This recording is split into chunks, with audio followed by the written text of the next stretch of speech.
Hillary Clinton is taking aim at Donald Trump this morning, using his own words to rally female support for her presidential campaign. She referred to his sexism after he used a vulgar term to describe her 2008 primary loss.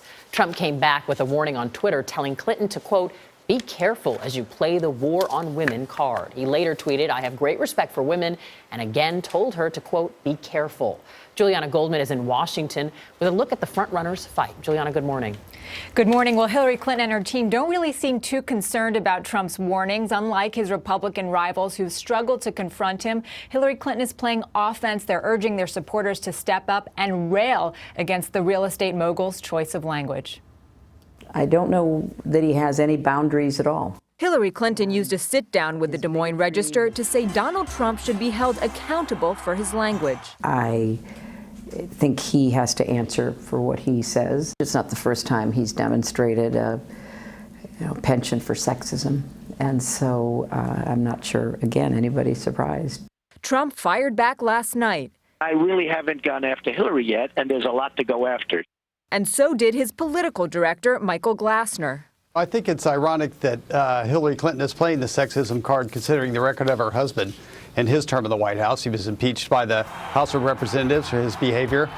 Earlier this week, Clinton's staff urged supporters to use the campaign's hashtag #I'mWithHer to combat Trump's degrading language, and is capitalizing on one of Trump's few polling weaknesses.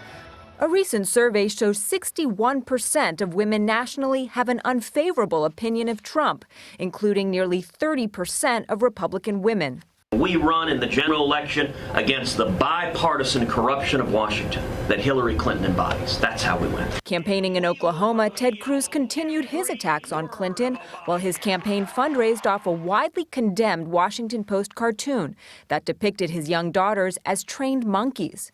All of us learned in kindergarten, don't hit little girls. A rare issue where Cruz showed kindness to the Democratic frontrunner. Don't mess with our kids. Don't mess with my kids. Don't mess with Marco's kids. Don't mess with Hillary's kids. Don't mess with anybody's kids. We have about 6 weeks to go before the Iowa caucuses, and the candidates will be taking a few days off the trail for the holiday.